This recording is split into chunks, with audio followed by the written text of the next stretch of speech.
فَكُلُوا مِمَّا رَزَقَكُمُ اللَّهُ حَلَالًا طَيِّبًا، پس تم جو روزی اللہ نے تمہیں دی ہے اس کو کھاؤ جو حلال طیب ہے، یعنی اس کو حلال سمجھو۔ اب اس آیت کا ربط کیا ہے؟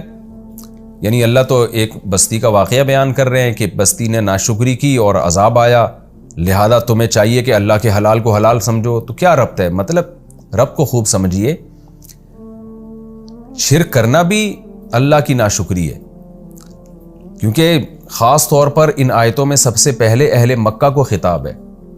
تو اہل مکہ کو بھی سمجھایا جا رہا ہے کہ تم بھی تو ایک ایسی بستی ہو جس پہ خوف بھی نہیں ہے اور یہاں کچھ بھی پیدا نہیں ہوتا، ایسی زمین ہے جو بنجر ہے لیکن پھر بھی رزق کی فراوانی ہے، پوری دنیا سے تجارتی تمہارے تعلقات ہیں اور تمہیں لوگ قتل بھی نہیں کرتے، تمہیں لوگ مارتے بھی نہیں ہیں، تمہارے تجارتی قافلوں کو آرام سے مختلف ملکوں سے گزرنے بھی دیتے ہیں، صرف یہ سوچ کے کہ مکہ کے لوگ ہیں جی، یہ تو بیت اللہ کے رکھوالے ہیں، یہ تو ابراہیم علیہ السلام کی اولادیں ہیں، تو بڑے قبیلے ہیں قریش کے، اور قریش جیسے قبیلے ہیں یہ تو معزز لوگ ہیں۔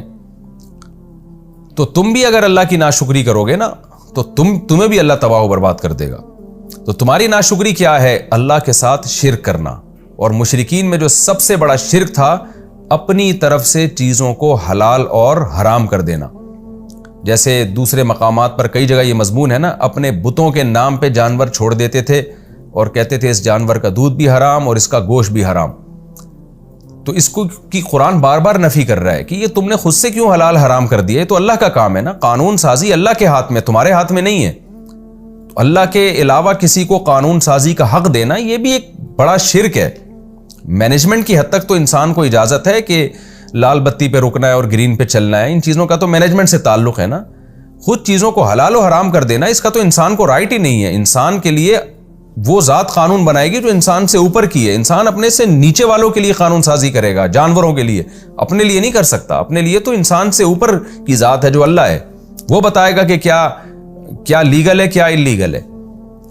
تو اس لیے بہت بڑا شرک ہے، یہ خوب سمجھ لیں، قرآن اس کی بہت نفی کرتا ہے کہ حرام کو تم نہ حلال کر سکتے ہو اور نہ حلال کو تم حرام کر سکتے ہو۔ اس آیت کی روشنی میں پتہ چلتا ہے، آپ دیکھیں نا، اسلام نے نکاح اور طلاق کا ایک ضابطہ بنایا کہ بیوی حلال کب ہوتی ہے حرام کب ہوتی ہے۔ ہماری عدالتوں نے سارے سیٹ اپ کا بیڑا غرق کر دیا ہے۔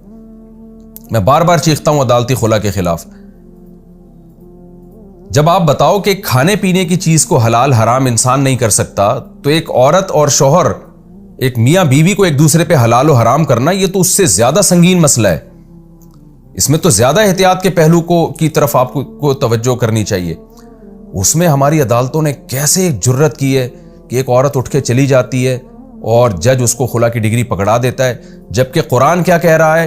او یعفو الذی بیدہ عقدۃ النکاح، کہ عقدہ نکاح جو ہے، نکاح ختم کرنے کا رائٹ وہ شوہر کے پاس ہے۔ وہ اس سے صاف پتہ چل رہا ہے وہ کورٹ کے پاس نہیں ہے، سوائے چند صورتوں کے جن کی احادیث میں اور فقہ کی کتابوں میں تفصیل ملتی ہے، لیکن وہ چند صورتیں تو نہیں دیکھی جاتی ہماری کورٹ میں۔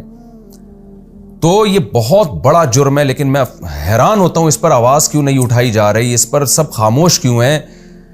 بہت ہی ایک حیرانگی ہوتی ہے کہ اتنی دھڑلے کے ساتھ، یعنی مشرکین ایک گوشت کو حرام کر رہے ہیں تو اللہ کا غضب نازل ہو رہا ہے، اور آپ جو ہے ایک عورت جو اپنے شوہر کے لیے حلال ہے، اس عورت کو ایک اجنبی کے لیے حلال کر رہے ہیں آپ، جس پر یہ حرام تھی۔